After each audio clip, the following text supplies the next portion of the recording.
현지 보도에 따르면 PSG는 지난달 익명의 PL 클럽으로부터 이강인에 대한 제안을 받았으나 이를 거절했습니다. 영국에서는 중동 자본을 등에 업은 뉴캐슬 유나이티드가 이강인을 노리고 있다는 루머까지 등장했습니다. 그러나 PSG가 이강인을 팔지 않겠다고 선을 그으면서 이강인의 이적설은 루머에 그쳤습니다. 이어 김민재의 전 소속팀인 나폴리도 이강인과 연결됐습니다. PSG가 음바페의 대체자로 빅터 오시멘을 영입하려고 하는데 오시멘의 이적료가 워낙 비싸니 나폴리 측에서 먼저 지불 구조를 이적료와 선수로 바꿀 것을 제안했다는 내용이었습니다. 이 과정에서 나폴리는 PSG가 내놓을 트레이드 카드로 이강인을 지목했는데 PSG가 곧바로 협상을 접었습니다. 젊은 선수들을 중심으로 팀을 개편할 계획을 세운 PSG의 플랜에서 이강인이 어떤 입지를 갖고 있는지 알 수 있는 대목이었습니다. 최근에는 사우디아라비아에서 이강인에게 관심을 보이고 있다는 소식도 전해졌습니다. 심지어 일부 사우디아라비아 클럽들은 이강인을 리그 최고 연봉자로 만들 생각도 갖고 있다는 보도였습니다. 프랑스 매체 풋 메르카토의 산티 아우나는 일부 사우디아라비아 클럽들이 이강인을 영입하기 위해 PSG와 이강인에게 초대형 제안을 건넬 준비를 하고 있다며 상황을 지켜봐야 한다고 했습니다. 현재 사우디아라비아에서 뛰는 선수들 중 가장 높은 연봉을 받는 선수는 세계적인 슈퍼스타 크리스티아노 호날두로 만약 이강인이 이 제안을 수락할 경우 호날두가 받는 2억 유로 약 2,982억 원 수준의 연봉을 받을 수 있을 전망이지만 이제 막 B클럽에서 도전을 시작한 이강인이 사우디아라비아의 제안을 받아들일 것인지는 미지수입니다. 이정환 엘리케 감독은 이강인을 향한 칭찬을 아끼지 않았었는데요. 나는 스페인 프리메라리가에 있을 때부터 이강인을 알고 있었다. 이강인은 무언가 다르다. 아주 특별한 선수다. 이강인은 미드필더와 공격수를 모두 소화할 수 있다. 우리 방식이 아주 잘 맞고 공이 있을 때나 없을 때나 영리하다. 다재다능하고 체력적으로 강하며 기술까지 뛰어나다. 나는 이강인과 함께할 수 있어 아주 기쁘다고 극찬했었습니다. 여기에 이강인이 올 시즌 파리 생제르맹에서 깜짝 놀랄 활약을 펼칠 선수가 될 거라는 현지 매체 전망이 나오며 화제입니다. 프랑스 매체 르텐스포츠는 PSG, 루이스 엘리케의 새로운 놀라움, 지난 시즌 비티아, 브래들리 바르콜라와 같은 몇몇 PSG 선수들은 엘리케 감독 지휘 아래 완전히 폭발했다. 이번 시즌 엘리케가 다시 어린 선수 중 하나를 크게 향상시킬 수 있을까 나며 이강인이 올 시즌 놀라운 활약을 펼칠 가능성이 있다고 전했습니다. 매체는 PSG가 이렇게 젊었던 적은 없었을 것이다.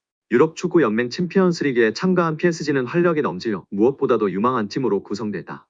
지난 시즌 엘리케가 부임한 후 일부 선수들은 급격한 성장을 경험했다면서 이강인이 폭발할까? 프랑스 수도에서 소심한 첫 시즌을 보낸 이강인은 일관성과 통계를 볼 때 PSG가 마요르카에서 그를 영입하기 위해 2,200만 유로 약 326억 원을 지출한 것이 옳았다는 걸 증명할 수 있다고 설명했습니다. 이어 경기에서 능숙하고 지난 시즌보다 더 많은 주도권을 잡을 수 있는 능력을 갖춘 이강인은 올 시즌 PSG에서 깜짝 놀랄 만한 선수가 될 수 있다고 올 시즌 PSG에서 가장 주목할 만한 선수라고 강조했습니다. 이강인이 유럽리그 랭킹 1위 잉글랜드 무대의 톱클래스 강팀 핵심 선수와 견줄만하다는 분석이 나오며 화제입니다. 프랑스 리그앙 파리 생제르맹은 2023년 8월 마요르카에 2,200만 유로 약 328억 원을 주고 이강인을 데려와 2027년도 시즌까지 연봉 727만 유로 약 108억 원 및 5년 총액 3,635만 유로 541억 원 계약을 맺었습니다. 2,200만 유로는 마요르카 구단 역대 2위 및 한국인 역사상 세 번째로 많은 이적료입니다. 이강인은 PSG 소속으로 2023년도 시즌 리그앙 23경기 3득점 4도움, 출전 평균 64분을 뛰면서 90분당 공격 포인트 0.43으로 활약했습니다.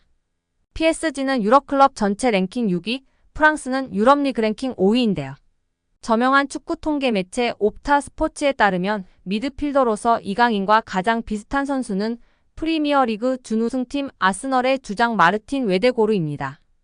70개 국가 및 30종목을 대상으로 하는 글로벌 통계회사 옵타 스포츠가 최근 365일 유럽 5대 리그 및 챔피언스 리그, 유로파리그 자료를 토대로 선정한 비교 대상을 발표하며 팬들의 관심을 받고 있습니다.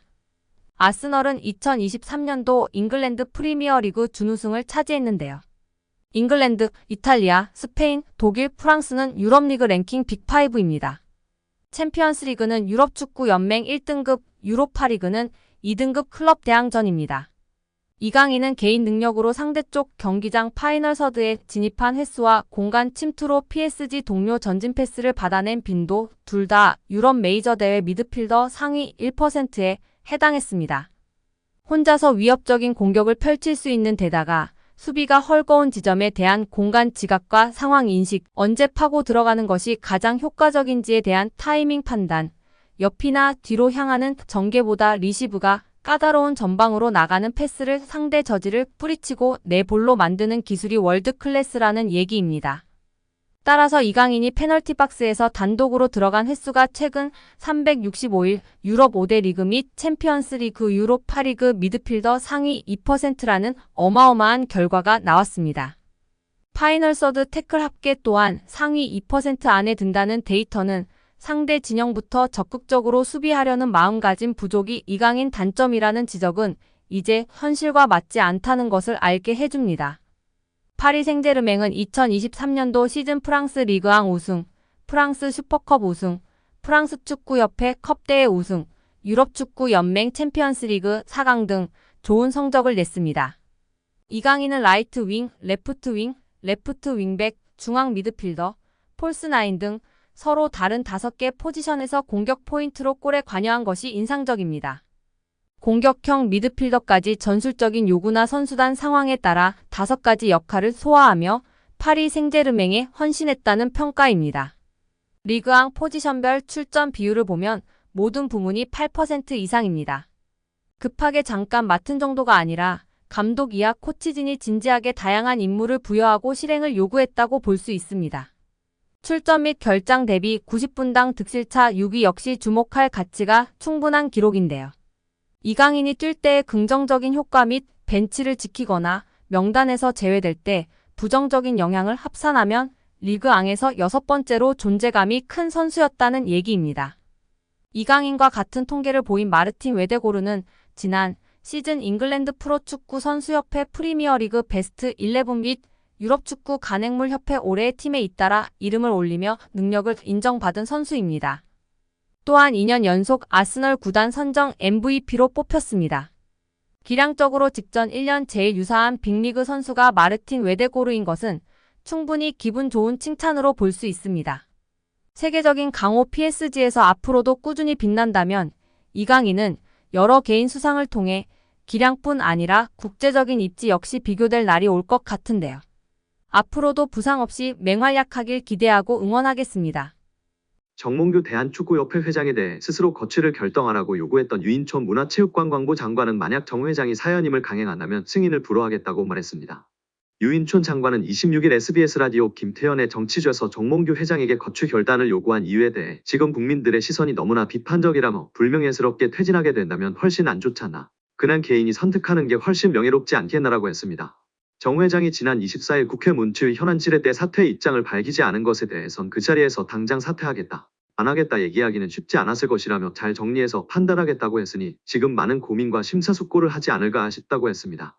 정 회장이 끝까지 사퇴를 거부하고 사연임에 나설 경우에 대해서는 원칙적으로는 연임을 2번 이상 못하게 돼 있다. 사면임도 스포츠공정위원회 허가 과정을 거쳤다며 이번에도 똑같이 그런 절차를 거쳐야 된다고 설명했습니다. 이어 그래서 저희들이 공정위에 이 부분을 시정해달라고 권고한 상태라며 그 권고를 안 받아들이면 다시 한번 시정명령을 하고 그래도 안 되면 선거 끝난 뒤 만약에 투표보 연임이 결정이 된다고 하더라도 승인을 안 하는 절차까지 갈 생각이라고 했습니다.